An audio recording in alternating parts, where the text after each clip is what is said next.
TDP తొలి జాబితా ఉమ్మడి గుంటూరు జిల్లా నేతలకు టెన్షన్ పుట్టిస్తోంది. ఫస్ట్ లిస్టులో పలువురు సీనియర్ల పేర్లు మిస్ అయ్యాయి. కీలకమైన 5 నియోజకవర్గాలను పెండింగ్లో పెట్టింది అధిష్టానం. దాంతో నియోజకవర్గాల ఇన్ఛార్జీలు టెన్షన్ పడుతున్నారు. కొత్త అభ్యర్థుల రాకతో పాత ఇన్ఛార్జీల సీట్లు గల్లంతవుతాయనే ప్రచారం జరుగుతోంది. నరసరావుపేట కేంద్రంగా టీడీపీ కీలక మార్పులు చేయబోతున్నట్లు పొలిటికల్ సర్కిల్స్లో చర్చ జరుగుతోంది. అందుకే ఆ 5 నియోజకవర్గాల్లో టీడీపీ అభ్యర్థులు ప్రకటించలేదంటున్నారు. ఇదే విషయానికి సంబంధించి మరింత సమాచారం మా ప్రతినిధి కృష్ణ అందిస్తారు. ఉమ్మడి గుంటూరు జిల్లాలో మొత్తం 17 నియోజకవర్గాలు ఉన్నాయి.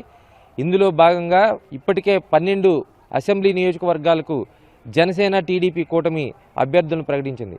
తెనాలి స్థానాన్ని జనసేన అభ్యర్థి తీసుకోగా మిగతా 11 స్థానాల్లో టీడీపీ అభ్యర్థులు పోటీ చేస్తారు. అయితే ఇప్పటి వరకు ప్రకటించిన 12 స్థానాలకు తీసేస్తే మిగతా 5 నియోజకవర్గాలు చాలా కీలకంగా మారాయి. ఇందులో భాగంగా పల్నాడు ప్రాంతంలోని 3 నియోజకవర్గాలకు అభ్యర్థులను మొదటి లిస్టులో కేటాయించలేదు. ఇందులో సీనియర్ నాయకులు ఉన్నారు. వాళ్ళ పరిస్థితి ఏంటనేటువంటి ఒక సందిగ్ధ పరిస్థితి అయితే ప్రస్తుతం జిల్లాలో కొనసాగుతూ ఉంది. గురజాల నియోజకవర్గానికి సంబంధించి ఎరపతినేని శ్రీనివాసరావు పేరును మొదటి లిస్టులో రాకపోవడంతో అక్కడ పెద్ద చర్చ జరుగుతోంది. పల్నాడు ప్రాంతంలో కీలక నేతగా ఉన్న ఎరపతినేని శ్రీనివాసరావుకు మొదటి లిస్టులో సీటు ఎందుకు ఇవ్వలేదు అనేటువంటి చర్చ పెద్ద ఎత్తున సాగుతుంది.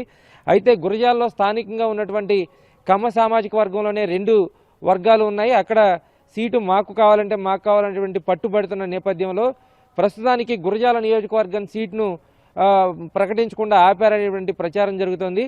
దీంతోపాటు మాచర్ల, గురజాల, అదేవిధంగా నరసరావుపేట పల్నాడు జిల్లాలోని 3 కీలక నియోజకవర్గాలను కైవసం చేసుకోవాలనేటువంటి ఆలోచనతో టీడీపీ ఎత్తులు వేస్తున్నట్లుగా తెలుస్తోంది.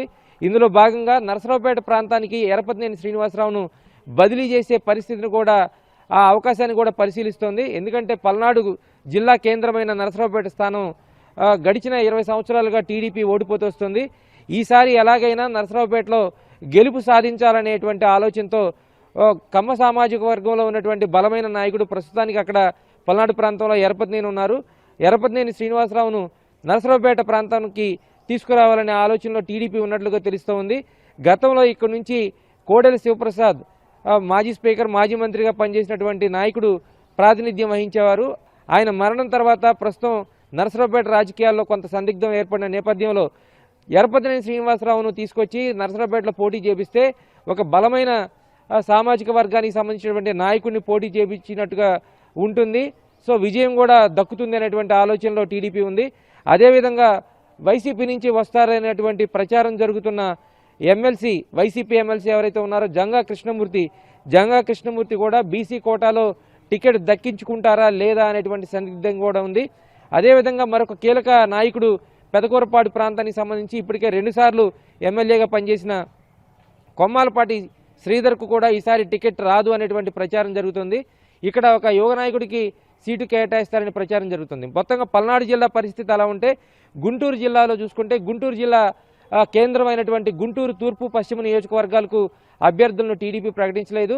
ఇక్కడ ప్రధానంగా పెద్ద ఎత్తున వస్తున్నటువంటి ఆశావాహుల లిస్టు ఒకటైతే ఎవరికి సీటు కేటాయించాలి, ఇక్కడ బీసీ సామాజిక వర్గానికి కేటాయించాలా లేదంటే గుంటూరు తూర్పులో మహిళా ముస్లిం అభ్యర్థికి సీటు కేటాయించాలనేటువంటి ఆలోచన టీడీపీ చేస్తుంది.